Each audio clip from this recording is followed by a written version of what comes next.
YouTube for folks. Correct. Okay. Okay, Cornerstone, what we're offering today, what this course is talking about is how to sell simple. And what I'm talking about here is we as professionals forget to sell the sizzle. And that's a common term in salesmanship, sell the sizzle. In other words, don't say I've got a 4-ounce steak available, and it's how many ounces. Instead, you want to say juicy, wonderful char-grilled steaks. Then you're selling the sizzle. So it's all in what you emphasize when you're trying to convince someone. And I'm trying to apply that principle to our ISO implementation. And what I'm thinking about it, how do you sell simple? You may even have an implementation already, but how do you sell that you want to make it simple? And the first thing I'm talking about is reasons that I've been given for why simple is not okay. Customers, this is the first one they always give me. My customers won't accept a simple system. Well, let's hope that your customers don't know more than you do, because if they do, they may have a simple system and may think you're foolish. Or that they learn from you. Could happen. So there's things to think about there. Customers can accept this and do accept it on a regular basis. The other one people say is my auditor won't let me do it. No. The auditor will appreciate it.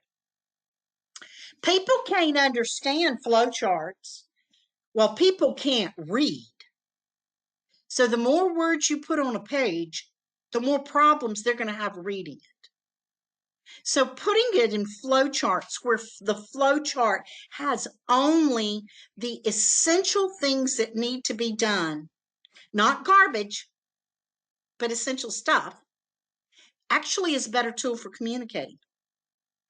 And then we've always had these old style military procedures. Yes, sir, you have since the 1920s. Are you still using the same guns they used in the 1920s? In your war, what? I guess I'm trying to say, man, you can't use that one. That just doesn't fly. So I got to thinking about, is there anything that tells us what makes us successful? And I found some information on why leaders fail. And it's a book about 7 prescriptions for success. Ironically, it follows the ISO 9001 standard and XSL. The clauses 1 through 10, except for clause 8, being always the same. It's at least very similar. This information helped me to see the standard even in a different light. This lady, Mary Kelly, and Peter Stark were saying that if you want to have a successful organization, you need a mission statement, you need a vision statement, and you need a strategy to operate, as well as to know the actions you should take to accomplish the vision. And one of the things she presented was the difference between a vision and a mission. This really helped me. The vision is the picture on the box of a jigsaw puzzle. That's the vision. But the mission is to take out all of those pieces and put them together so that they look like the vision. So our vision is where we're going, what we're becoming, and our mission is how we're going to get it done. When she explains it that way, I think of the mission as more the meat of what we apply in the standard. Then she goes on and she talks about create a clear mental picture of what you are. My goodness, that's clause 4.1. Know who you are, what your issues are, what you need to do, how you need to do it. It also is 4.2, which is the interested parties. Who are the people that are interested in you implementing your standard? Then think about what action steps to achieve your vision. Now, she does vision first and talks about action steps. We don't put that in as a step in our standard. The next thing we talk about, though, is identifying roadblocks. We talk about risk in clause 6, and we talk about how, as a matter of fact, we're expected, you must mitigate them. So the risk could be risk to the quality of the product, excuse me, security risk, health and safety risk. List the benefits. This helped me to understand why the standard requires us to state the opportunities. It requires risk and opportunities. Well, if you have a vision and you become that vision, what opportunities will be created? So I now know why we need to talk about opportunities in the standard. Write specific individual goals. Requirement in the standard, it follows right after risk. Then talk about an action plan. That's our operational controls, our support, and our operational controls. And then find a way to hold yourself and others accountable to the action plans. We even do that, and she even says, audit your performance and continually improve your plans. So this is somebody from the outside that's telling us what we need to do to succeed, and it lined up right with the standard. And what happens when we have a powerful, positive vision?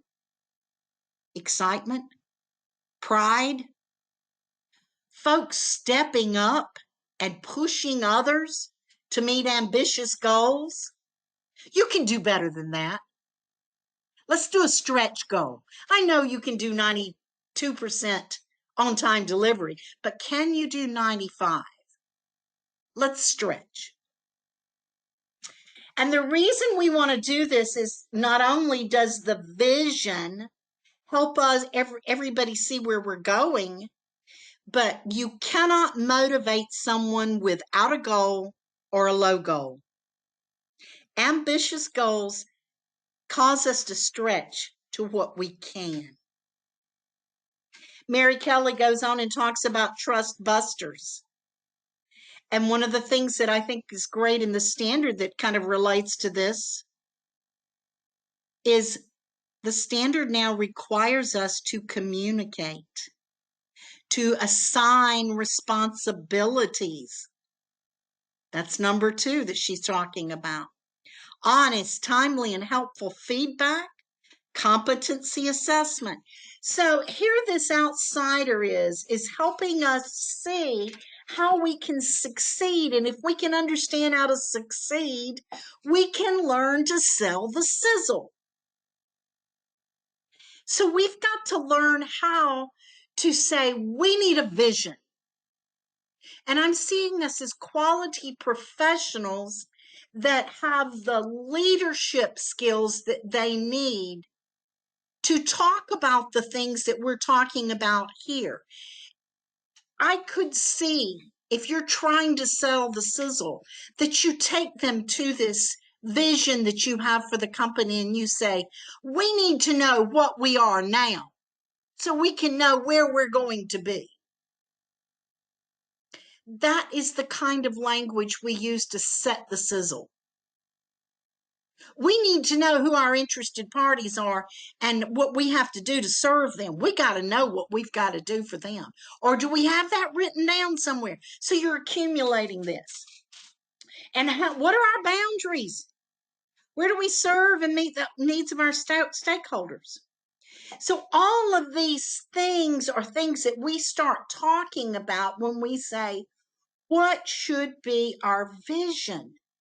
And I've got a vision for our company that we are on time with our delivery 100% of the time. What opportunities would that create for us? Can you imagine how that would change our organization? That's the kind of things I would be saying if I'm trying to sell the sizzle. What if our PPM returned goods was less than 500? What would we be? How would we be? So that's the kind of talking you want to do to sell that sizzle. Then, okay, so, and I'm talking to you right now as if I were selling you the sizzle. Okay, so we know who we are and we know what we're going to look like. What are the risks that could prevent us from accomplishing becoming who we are? What about those issues? How do they prevent us from becoming who we are? How can we mitigate these issues and risk? And then let's talk about the opportunities if we do achieve our vision and start getting ready to prepare to accomplish those opportunities. Okay, so now we've got the issues. We know what we look like. We know what our risks are. Now we need a strategy. We need to know what to do, who's going to do it, how it's going to be done, resources required. We need to know these things, and those are things all required to be discussed in 6.2 of our standards. So now we say, okay, so let's do if we do these things, this is what we can become. And Mary Kelly, she says, create action plans. I say, work with them to create process maps that break down the steps that must be followed to achieve each goal. Now, a process map, I don't know if you've ever seen an example, but if you need to see an example, free examples are on my website at free documents. It's ce-q.com, and down at the bottom, there's free documents and you'll be able to see it. These process maps will also help you know which step to take, and you will need to know the risk to achieving those plans and mitigate them. Continuing with what she says makes an organization succeed, we audit and we improve, and we know how to do that. Then to address her trust communication, her Trustbusters, we plan our communication. And you know, I rarely see that in a company. I rarely see them plan their communication. And communication tells you, if you look at the standard, it says you need to think about what you're going to communicate, when, who's going to communicate it, how it's going to be communicated.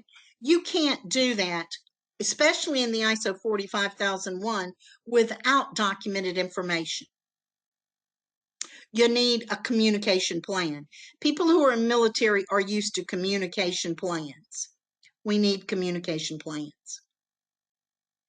Do the feedback to employees, which is your competency, and clearly communicate your expectations by documenting the processes. If you have problems with morale, these are the 3 things you need to focus on.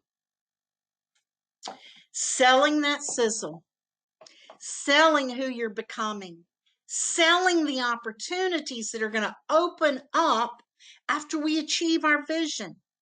Sell why this will be valuable to become who we want to be. Sell the sizzle To do the sizzle selling, I'm going to admit you've got to do some leading. But if you can prepare a plan ahead of time, but adapt your plan to the inputs from others, learn the leadership so that you can lead them down the right path, you will have a great success opportunity of making things simple. Leadership is another whole session, and you can never learn enough about leadership. I study it all the time. Thank goodness, because it has helped me. I'm better than I used to be. I use businessmadesimple.com. It's a podcast that I use every morning, and I read his books and I listen to all kinds of things. It's Donald Miller. Business Made Simple is the best person I've ever listened to on leadership. He's down to earth, practical, and I get it. So, in summary, know your vision of who you're going to be. Sell it. Sell, show them what you're going to become. Think about it. No architect ever comes to his meeting with the client without a rendering of what he thinks it will look like. It's a place to start. So as quality professionals, yes, we give them that place to start. We tell them who they can be.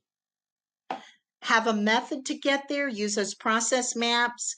Use simple approaches, tables, charts. Get others involved. Get them excited about the sizzle of who we will become. Lead them. You don't even have to let them know they're implementing an ISO management system until the auditor shows up and say, hey, guess what? We're ISO. Just answer the questions they ask you and we'll be fine. We've already documented everything. We've taken care of everything because that was what we were doing to become who we should be, not because of ISO. Thank you for attending Thursday 30. I'm so excited to open the floor now for some questions and answers. If you have some questions, send me an email. There's links on ce-q.com, or you can send me an email at Debra, D-E-B-R-A, at ce-q.com, Debra at ce-q.com. Thank you. Okay. I am trying to